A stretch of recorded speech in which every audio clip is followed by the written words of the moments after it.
Hi everyone, welcome to another episode of Flourish FM, a podcast for the good life. Our guest today is Dr. Shigehiro Oishi. Shige is the Marshall Field Fourth Professor of Psychology at the University of Chicago and a leader in the study of happiness, psychological well-being, the experience of a meaningful life, and cultural psychology. He has published over 200 journal articles and book chapters with over 100,000 citations. He's an elected member of the American Academy of Arts and Sciences and has won several awards for his research in psychology. Shige's research focuses on culture, social ecology, and well-being, and his most recent book is Life in Three Dimensions: How Curiosity, Exploration, and Experience Make a Fuller, Better Life, which was published earlier this year. And that book explores the concept of psychological richness, which is the focus of our conversation today. Nick, what did you love most about our conversation with Shige? Yeah, there wasn't a most, because it was all tremendous. And like you probably could have guessed, I would feel, because I wanted to chat with Shige for a while now. I know you have as well, so it was great to finally get him on. We've had so many conversations around like happiness versus meaning, hedonia versus eudaimonia, right? And how does it relate to flourishing? And what's the role of pleasantness or unpleasantness in flourishing? And the idea of psychological richness, not only, it simultaneously provides sort of this other alternative, this third option, while in other ways ties the first two together in some ways for me and some of the conversations we've had. And so the way it brought me back to a lot of previous guests talking about regret and Daniel Pink, even some of the balance of pleasant and unpleasant richness and conversations we had with Anna Lemke. Like it just tied so much together in such a really beautiful and thoughtful way. So I loved every minute of it, and can't wait to share it. Absolutely. It's an absolutely fascinating conversation. We hope you love it too. It's how psychological richness helps us flourish with Dr. Shigehiro Oishi. Shige, welcome. How are you doing? Good. Thank you for having me. Well, thank you so much for joining us for our podcast today. We're really excited to interview you, and we've absolutely loved reading your recently published book, Life in Three Dimensions: How Curiosity, Exploration, and Experience Make a Fuller, Better Life, which we're going to dig in deep to today. But first of all, let's get clear about kind of some of the key areas of your work. You're a psychologist whose research focuses on culture, social ecology, and well-being. And you have a research lab where one of the key questions it investigates is perhaps the biggest question about human flourishing. What is a good life? All right, so we're going to start off really big and then dive in deeper to specifics.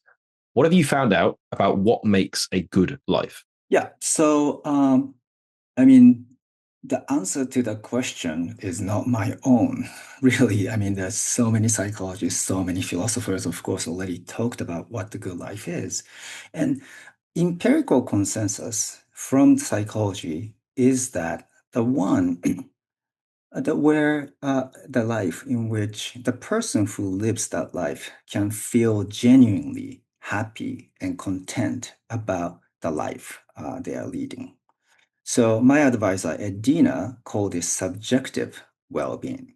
So good life is a life where the subject feels good about their lives. And oftentimes he measured in terms of life satisfaction, because we often say it's a happy life, but it's not that full of constant elations and joy and things like that. It's more like you are happy about your life, where your life is going. So life satisfaction sort of really captures that concept. So in 1984, Diener published this paper entitled Subjective Wellbeing. 5 years later, in 1989 already, there was a big pushback. Carol Riff said, well, you don't want to be just essentially Hitler, who is very happy about where his life is going. So obviously, when the subjective sense of where the life is going does not really align with what a lot of other people think of that particular life, then there's a big problem. And the tension there was really, for some people, it is not just making their lives happy, but making other people happy seems to be even more important. So Carol Riff used the term psychological well-being. Other people call it like meaningful life. In order for your life to be meaningful, it has to have some tangible sort of contribution to the society. So from 1980s, the two answers to this question, what is a good life? At least from the psychology was one, perhaps the happy life where the subject can genuinely feel good about their lives. Or B, to make other people's life happier, make other people happy, clearly making contribution to society. So you are good for society. Your existence makes sense because you're contributing in a tangible way. So those are the two big answers. And then around 10 years ago, I was just thinking about where we are in terms of the field and realized a lot of things that contribute to a sense of happiness and sense of meaning seems to be very, very sort of stable factors. So stable job, stable relationship, stable family, stable neighbor. Those things tend to make people happy and feel their life is meaningful. They can see where their contribution is, the family, communities, and things of that nature. But then I thought, well, there are a lot of people who do not seem to care about those things, personal happiness or meaning per se, yet leading sort of admirable life. Anthony Bourdain's life perhaps is one of the prime example. He doesn't seem to be super happy about his life. He ended his life, so probably he didn't find particularly his life to be particularly meaningful, although most of us admire his life and thought that his life was very, very, very meaningful. But again, the meaningfulness is very subjective too. So sometimes the person who led enormously successful life, and their lives. I mean, Tolstoy, after writing War and Peace, had the midlife crisis and he thought his life was meaningless, which is kind of inconceivable for most others. But that's the interesting thing about the good life, right? It's very, very subjective. So anyway, to capture some of the Anthony Bourdain type of the good life, which is not conventional, which is not based on the stability, but rather the change and expanding the horizon, we essentially came up with the terminology psychological richness or psychologically rich life, which we define as a life filled with diverse, interesting, often perspective changing experiences. So you can have a lot of interesting experiences, right? When I was freshman in Tokyo, my senior friend took me to this bar in Shinjuku, and we ate cow's testicles and things of that nature, right? Which is kind of interesting experience, but it doesn't really change the way you view the world. Mhm. So what I mean by psychological rich experience is not just the unusual, weird experiences, but that really shatter your preconceptions and notions about certain things important in life. So therefore, like study abroad. Of course, I never Right. in my life felt like I was dumb, but I felt dumb every day, right? Not being able to understand what other people are saying, being treated like dumb. So those are the experiences. Negative often, humiliating sometimes, but in the long run, extremely enriching and interesting, of course.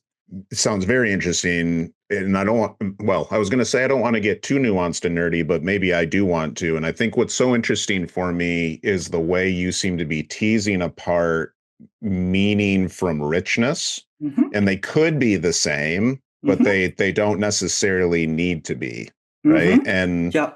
but both could have elements of unpleasantness Hmm. also Yeah. that kind of add to the meaning of it, right? And Hmm. I wondered if you'd go a little deeper. And so for background, my dissertation was on eudaimonia, right? Hmm. And spending a lot of time thinking, and John and I are chatting about some of these things with others on the show.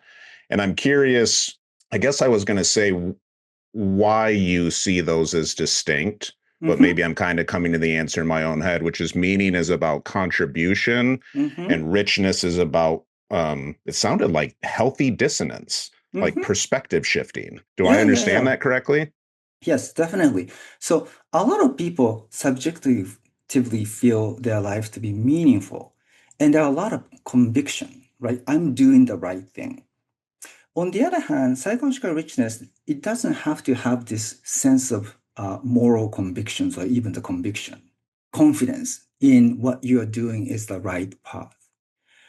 So, I don't think Anthony Bourdain necessarily felt like, huge conviction about this is the right way to live. Everybody should be doing this.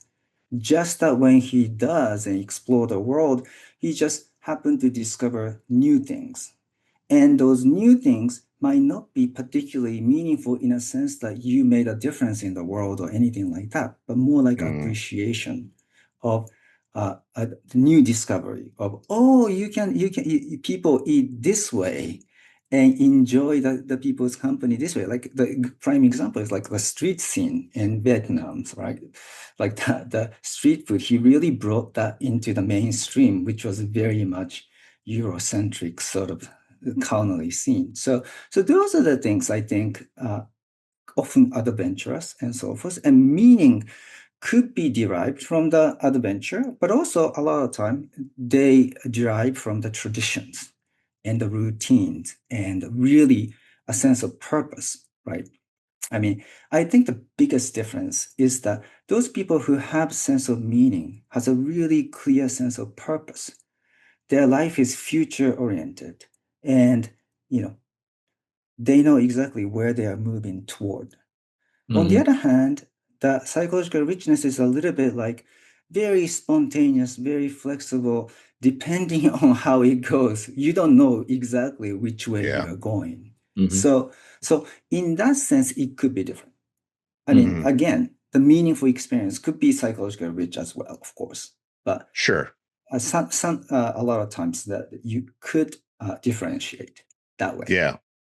So this, John, I don't want to step on you here, but for further background, John and I are pretty nomadic, Shige, Uh-huh. and both internationally and nationally, right? My Mm-hmm. wife as well, and everything you're saying, not aside from the nerdy psychological part, just Mm-hmm. resonates personally Mm-hmm. so viscerally, Mm-hmm. right? That it I don't know about you, John. You tell me if you feel differently, but the adventure, the curiosity, the novelty seems to make me more agnostic Mm-hmm. about things in general in a Mm-hmm. way that I feel like grows me, Mm-hmm. right? In some way, Yeah. shape, or form. And maybe that's why I like the term so much. John, I'm Mm-hmm. curious if you feel similarly. Yeah, no, absolutely. And one thing I'm wondering throughout this, well, I mean, I'd be curious, Nick, as to where you seek out your psychologically rich experiences. From what I know about your nomadic life, it's going on these amazing hikes around the US. Right? I take it that's one area, Mm-hmm. right? Well, that's some of it, but Shiga, it's funny you mentioned Vietnam. My wife is Vietnamese American. She's Mm-hmm. the daughter of two refugees, and Mm-hmm. and those experiences in Asia in particular were the richest. But Sure. I wouldn't call them. I wasn't necessarily making a contribution, but Mm-hmm. I would have described them as meaningful Yeah. because of what I felt the impact was on me. And now that Mm-hmm. you're providing this language, it makes a lot more sense, right? Yeah, yeah. No, so I think similarly, I think the refugees, actually, we collected data from the refugees Mm, to Australia, as well as the childhood difficulties and hardships and things of that nature too. And, for some people, it becomes really a meaningful experiences Mhm. that change their path. But for other people, it was very disorienting yeah, experiences, so lose meaning. So in that sense, I think that the natural disasters and these difficult experiences tend to be enriching a little bit more naturally. That Mhm. yes, it was difficult. I wouldn't want to go through again, or if I had a choice, I don't want to, be a victim of natural disaster. But because of that, I just I just experienced some unreal behaviors, right? The neighbors whom you never talk to is, searching your dog, even with mm-hmm, you mm-hmm, asking. And then so many, earthquake victims in Japan say this, that I really, this experience really changed, my perspective in life. And I have a greater faith actually in humanities. Mm. And their value changed toward more pro-sociality from the personal achievement and the self-directions and that nature. So we have a paper on that. But earthquake experiencers, so my sabbatical in 2012, 2013, I spent 1 year in Kobe, where there was a huge earthquake, 1995. So we looked at the survivors of the earthquake. And Hmm. 16 years, even 16 years after the earthquake, those people who lost their houses were less satisfied with their life, reporting more physical symptoms and so forth. And at the time, we didn't have psychological richness. But I think if we had that psychological richness, at least psychological richness was perhaps higher. Right. So, do you think that people, or some people, pursue psychologically rich experiences as ends in themselves? And the reason I ask this is because in Mm-hmm. theories of flourish, theories of flourishing, as you know, tend to bring together various areas of life that human beings pursue for their own sake: Mm-hmm. meaning, happiness, close Mm-hmm. relationships, and so on. One question I'm asking myself throughout this is, do we pursue psychologically rich experiences because they bring us more happiness and more meaning? Mm-hmm. Or do we just pursue them for the sake of them? And maybe you become a happy result of them. Maybe you find more meaning, but maybe you don't. Maybe you just want to shift your perspective. Mm-hmm. Yeah, there are different paths to psychological richness too. So the earthquake or refugee and so forth, those are totally not self-chosen dimensions that just happen to you and just Right. how you deal with it. And then that's a very nice way to deal with it. That I can learn something new. We can just grow from this experience. And that's the sort of the psychological mindset. So there are experiences that contribute to your psychological richness unintentionally. But there are other kinds of psychological richness you can seek, and people who value the adventure, curiosity, and openness. And if you think about the human values, right? The Shalom Schwartz has a universal value, like 10 values. Older version is Gordon Allport's 6 values, and 6 values are political. Just you want to have a power and make a difference in the world. Economic value, which is essentially you want to be better off financially, or religious value, you want to be virtuous, faithful, etc., etc.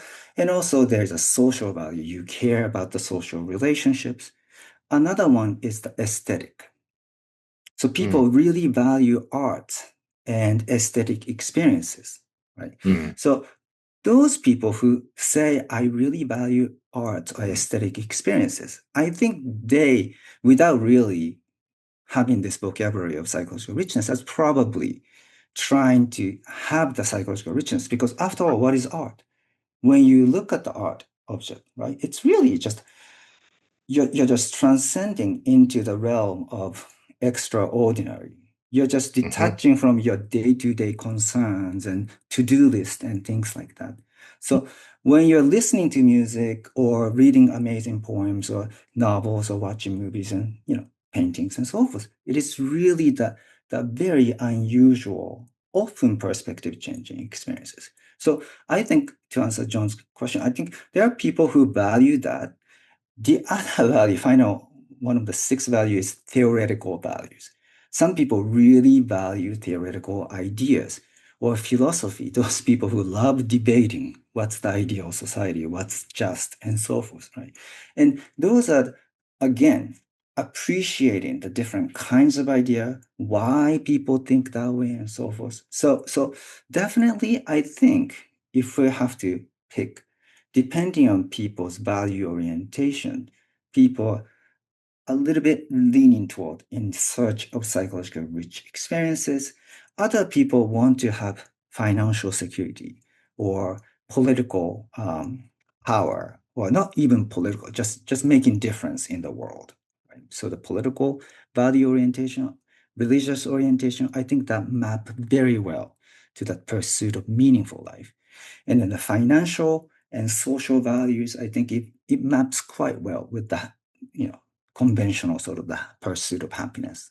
Mhm. So it's interesting you bring up values and everything you just shared again completely. You could probably tell my by my face, right? Resonated because if we all know VIA, right? Values and action inventory. If I were to take that time and time again, appreciation of beauty and excellence would be in my Mm-hmm. top five, right? And Mm-hmm. when you say it that way, and I stop to think about, yeah, it doesn't really matter the medium. If I see something incredible that I know in a million years I could not do, I think Mm-hmm. it's pretty cool, right? Mm-hmm. And that gets me thinking about it, whatever it might be, right?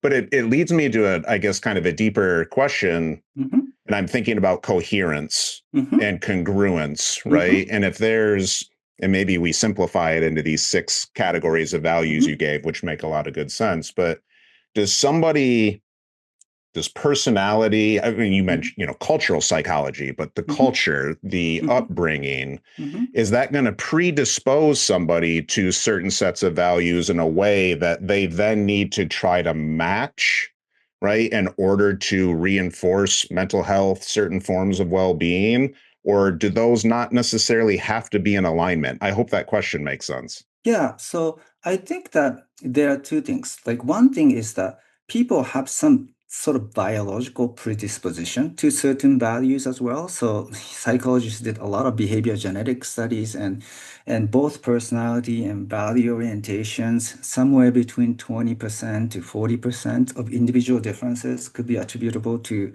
sort of genes.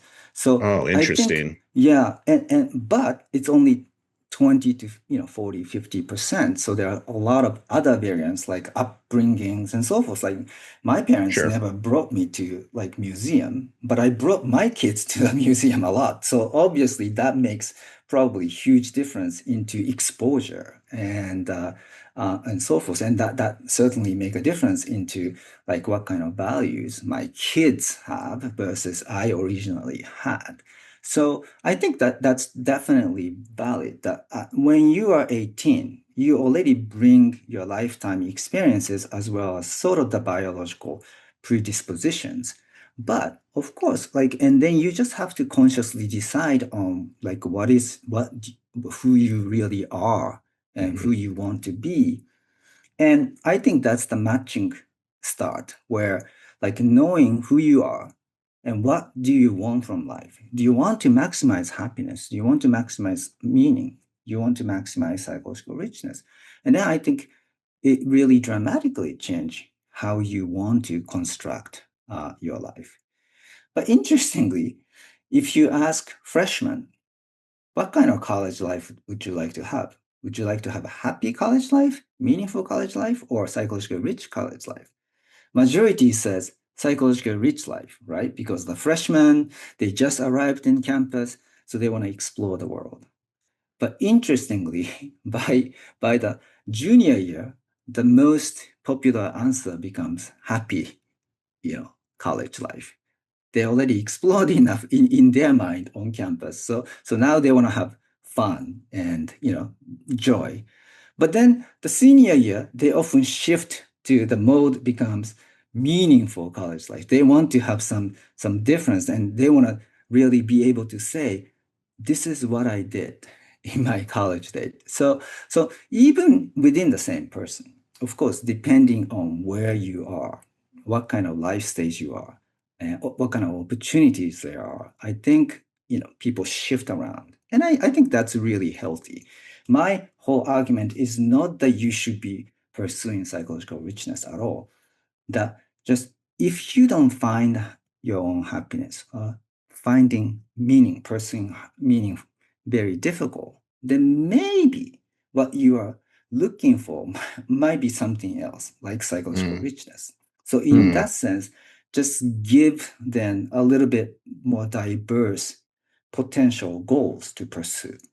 Mhm. But also for happy people, as I said, happiness tend to come from very stable factors, talking to family members, neighbors all the time. But that, sometimes is boring. So, just adding some richness mindset might actually help. And same way with the meaning, you have to dedicate your life to one cause for extended period of time to really see the difference you're making. So you tend to get narrower and narrower so that you can see the fruit of your labor. But at the same time, that's tiring and tedious sometimes. So you want to expand your horizon here and there. So I think that's how I see it. Hi, friends. Nick here with just a brief interlude to share with you an update on one of our newest partnerships with the Anti-Fragile Academy. Throughout John and I's conversations with many, if not most, of our guests, one thing has been made really clear. In order for people to flourish, thrive, experience the good life, they need to develop the capacity to not only navigate and endure, but ideally grow from the bad, grow from unpleasant experiences. That's why we're thrilled to be partnering with our newest sponsor, the Anti-Fragile Academy, an organization that I co-founded with Dr. Adam Wright, Director of Mental Performance for the Washington Nationals. At the Anti-Fragile Academy, we work with adolescent athletes, executives, and educators to help them understand some of the science, not just of optimal performance, but of well-being and anti-fragility. The ability not only to endure and bounce back from unpleasantness, but to actually come back stronger, to grow from it. Between Adam and I, we've worked with Fortune 100 companies, Inc. 300 executives, Division I programs, and elite professional athletes and Olympians from all over the world. To find out more about how you can leverage anti-fragility training, check out our website at theantifragileacademy.com. So how do you think of a term like flourishing or thriving or whatever synonym you want to use, right? Because these are such great explanations, and John and I are obviously pretty familiar with the term, and I think our audience generally is as well. And so I find, and we're chatting back channel, right? I'm kind of asking, because I hear for years, I hear Marty's TED Talk talking about how, a meaningful life tends to predict life satisfaction more than let's say a hedonic life or a pleasurable life. And so I've asking myself similar questions. Does richness relate to flourishing in some way, shape, or form? Is it a stronger predictor than meaning, which is a stronger predictor than subjective well-being, or do we not know yet? But I guess we'll break it down. How do you think of flourishing? And maybe you can detail the relationship between these three types of happiness, if you will, or three types of good living and flourishing. I think the people use flourishing as sort of the good life, but a little bit more elevated way. Like when you say a good life, it looks like it could be like an okay life. Whereas the flourishing sounds like you're 100% fulfilled, right? Yeah. So, I mean, for me, it's sometimes difficult to really like what is really a flourishing? Is it just a one thing that we can just sum up with a bunch of components, or just a subjectively the person who lives that life feels that not just satisfied with life, seeing their contributions and find their life to be meaningful, but really, really feel fulfilled. So it's a little bit like a more intense, elevated, higher threshold version of the good life. Yeah. So I don't know. But my conception of sort of relationship between the human flourishing and happy life, meaningful life, and the psychologically rich life is that the flourishing and also the good life could be achieved through one of the three ways. Okay. That for some people who really, really just want to have the personal satisfactions and happiness, I think that's okay. That if somebody says, that's what I want, and that's what I have, therefore, given that person's definition, I think that might be for flourishment. Although, of course, people can always bring up the Hitler examples and other examples. Sure. Yeah. And then the We've had that meaningfulness. conversation too with Emily Esfahani Smith and others. That's an interesting one. But yeah, your point's well made. So, and then the meaningful life, again, the same thing that for some people, the flourishing is really to make a difference in the world and so forth. And that's what human is supposed to do. Then I think that having the meaningful life, I think could be equated as human flourishing or flourishing life. And then for some, Anthony Bourdain type person or Oliver Sacks type person, I think, you might define as a psychological rich life as a human flourishing. But some of my colleagues said, well, maybe having all three is a really flourishing life.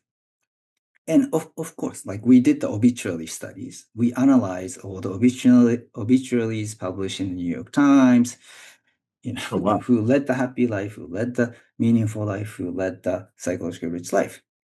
2 out of the 101 we analyzed, this is the June 2016 entire like obituary in New York Times.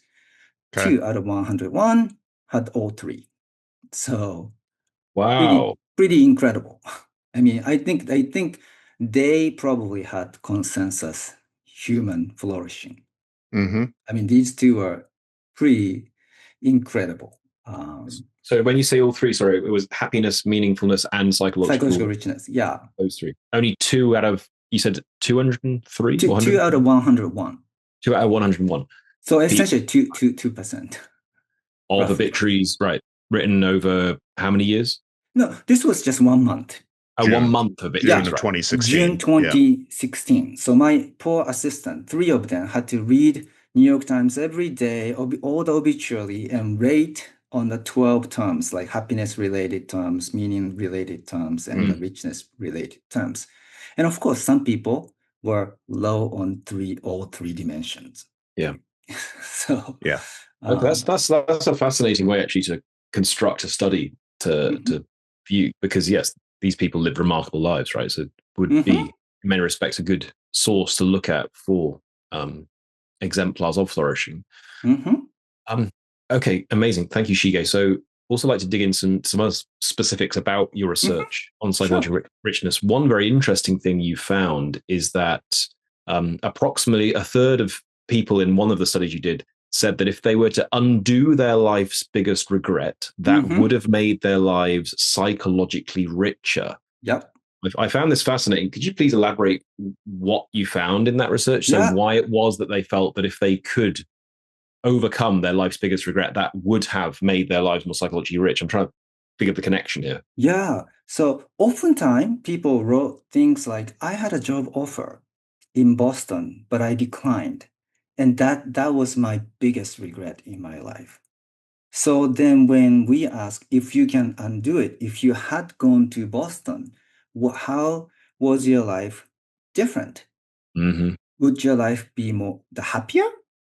Would your life be more meaningful? Or would your life have been psychologically richer? And this type of person tend to say, yes, my life would have been psychologically richer. So there are other examples. Many of them said, well, I dropped out of college, never went back. I should have gone back. Or drop out of, graduate school. I should have done that. So this is the regret of omission. Whereas the other type of regret is commission, or regret of action. Oh, I said stupid thing. I did really ridiculous things, stupid thing. I shouldn't have done that. In general, Tom Gilbich at Cornell found this very famous findings. In the short run, when we ask, okay, what do you regret over your life last year, last month, last week?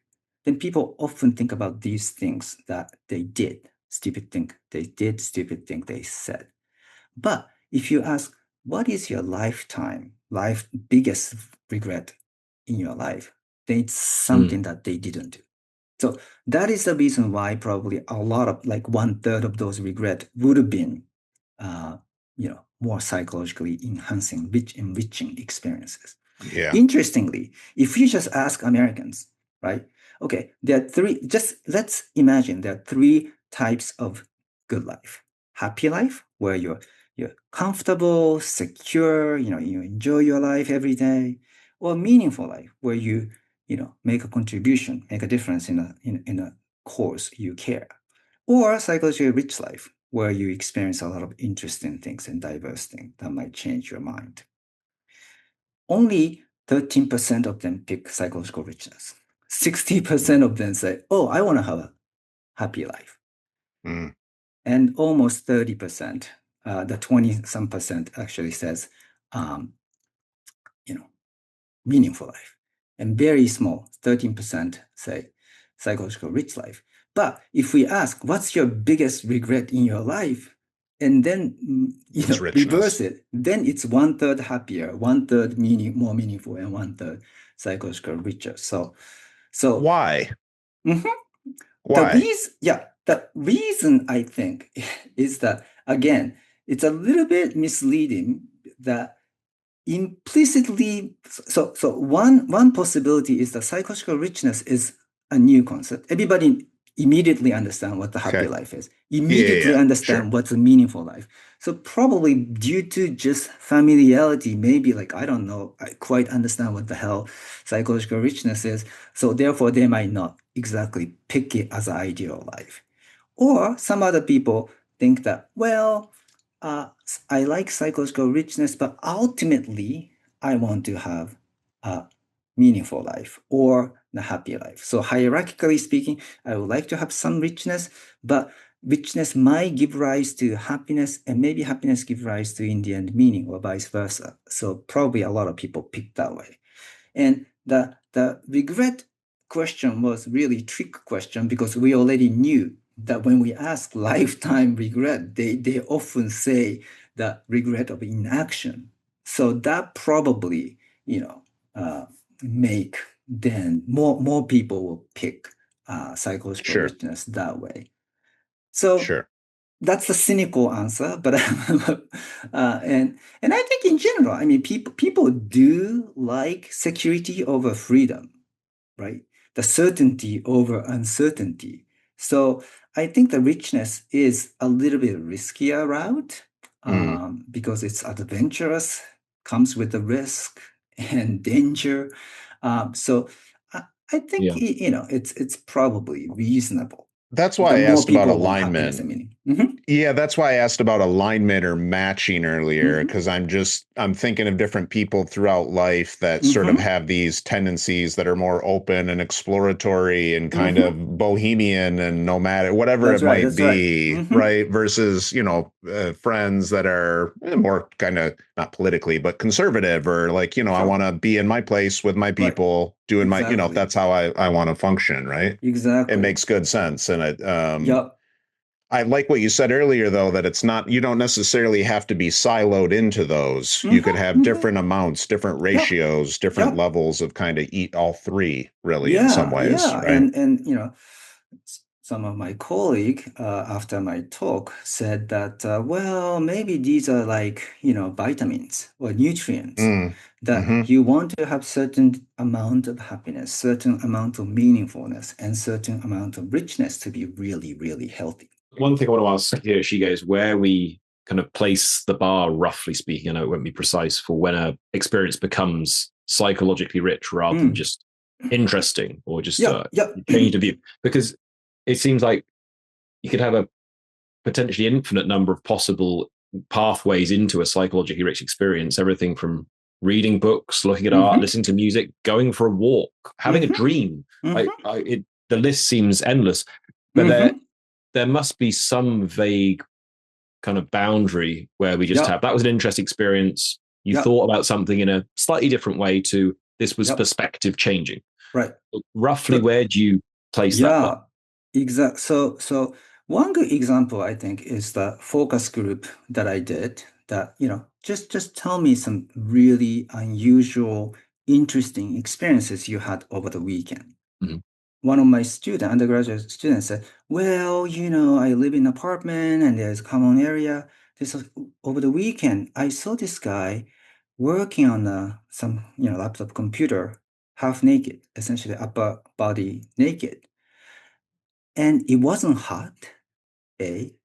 B, he wasn't good looking or showing off his buffed, the muscle. Hmm. So she really wondered, like, why this guy is doing that in public, which was interesting experience for her. But of course, it didn't change the way she thinks about the world at all. So Hmm. it is interesting, unusual, novel experience, but totally psychologically impoverishing experience, right? It's nothing changed in her, within her. On the other hand, another student she's from wealthy suburb of DC, and she went to first pro wrestling match. And she went to the wrestling match with another friend and thought, yeah, just like a joke, that like I've never done it, so let's just go see what happens. With the preconception that, oh, these guys are kind of ridiculous, playing the drama, but already, scripted everything. But she was really surprised at how many little kids were really just, cheering for the wrestlers. And she And grown realized men. that the WWE was doing huge anti-bully campaigns, and they are real genuine hero for them. And she went through the up and down, very identified with the character. So she came back from this weekend outing, just changing totally the view about the professional wrestling. Before it was like she thought, oh, that was a cheesy drama, like stupid thing, but really came back with the respect that, wow, I didn't know that you do. So I think that's the crucial part. You can Mm, have unusual, novel, interesting experiences, a lot of them, but unless it really changes the way you view the world, either about yourself or about particular group of individual or how the nature works, whatever. So I think that's the key. And Hmm. oftentimes, the nature walk, for instance, is very subtle, but you notice a lot of things you didn't notice before, for instance. So those are the things that it doesn't have to be hugely profound changes per se, but some experiences are fun and doesn't induce any changes, whereas some other interesting experiences really induce certain kinds of changes. So those are I think, the threshold, the yeah. important criteria on which you say this is rich, this is not rich. I'm curious about relationships, I guess, with maybe two other variables. One of Hmm. them is culture, and one of them is affect, right? Hmm. Pleasantness and unpleasantness. Yeah. And I'd love to tackle both of them, but I'd kind of leave it to you if you want to tackle one first. Yeah, so essentially, when you look at the frequency in which they feel happy, positive emotions and negative emotion, of course, the happy life or life satisfaction, more positive emotion, Okay. less negative emotion, Yep. better. Sure. Meaningful life, also very positive emotion and not so much negative emotion. This is kind of surprising because sometimes Mm, we find a lot of negative event meaningful. But day yeah. to day, in general, people who find their life to be meaningful tend not to feel sad or angry that much. So that's the typical sort of profile. On the Hmm. other hand, we find that the psychologically rich people tend to have a lot of positive emotion, but they also have negative emotions as well. Hmm. Especially within person, day to day, the daily diary study clearly shows that the psychologically rich day was the day when they experience a lot of positive emotion, but also negative emotion. So I think there's a lot more complexity in the emotional Yeah. experiences. It's not the valence, the only positive, no negative, that makes it life more, happier and maybe easier to find the meaning too. But psychological richness oftentimes comes from the some kind of negative emotions that Hmm. actually give us a more texture, I think, in our lives. It's a And good in terms word. of Texture. I culture, like that. I think that's the thing that, psychological richness, of course, comes oftentimes from the first-hand experiences of doing things. But we are a very cultural animal. We appreciate art, books, and things of that nature. So essentially, when you read a good novel, you're transformed and transported into a different world you Hmm. don't live, right? Hmm. And that's what's really fascinating about those experiences. So cultural experiences are often very psychologically enriching as well.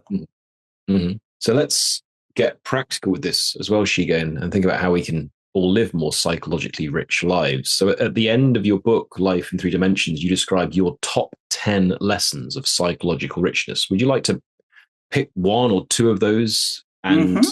why you've chosen those as particularly important lessons? Yeah. So let's go with be playful. Because most of us are so busy and with a professional lives with full schedule. I think we often forget to be playful, right? And when you had little kids, when I had my kids were little, I would play with them. So I would be naturally playful. But once they become bigger, like I know I'm no longer doing anything playful. So I realized that the playfulness is extremely important. And being playful is actually taking vacation from our economic and social responsibilities and just be like a 5 years old, just like a dog chasing a tennis ball. So once in a while, I think we want to have the moment of playfulness.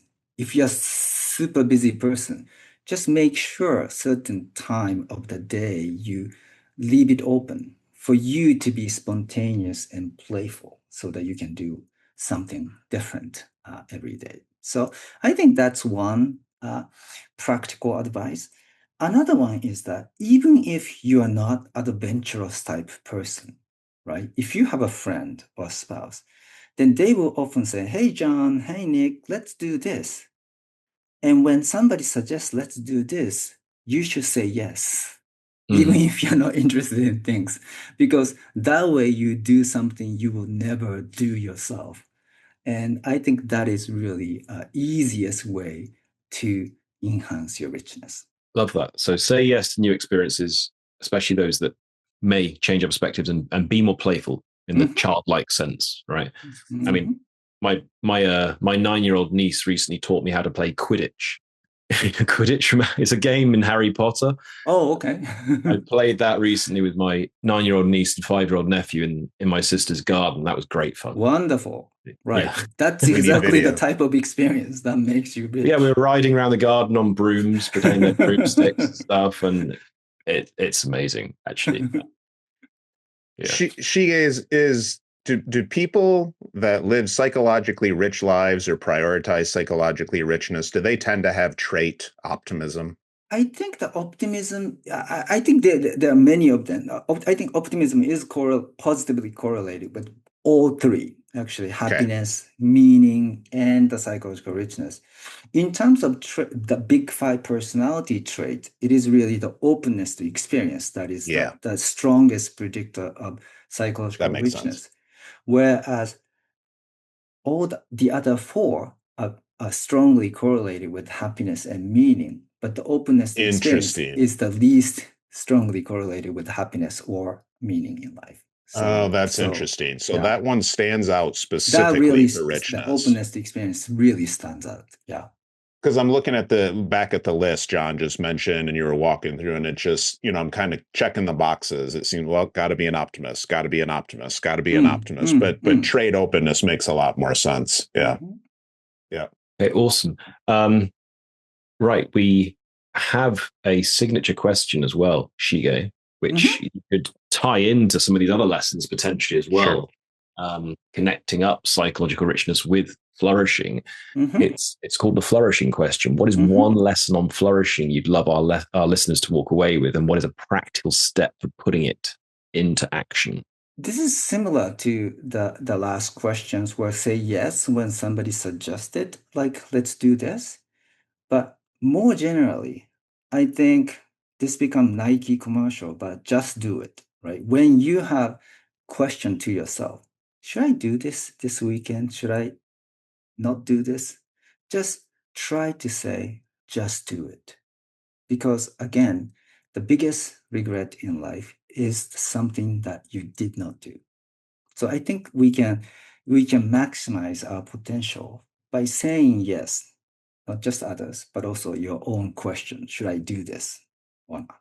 Yeah, I love that you tied it back to the regrets piece as well. And we had on Dan Pink about a dozen episodes or so ago to talk about some of that. And that was where my question was going to go, is if there's a pattern between, did do or didn't do. What was the language again?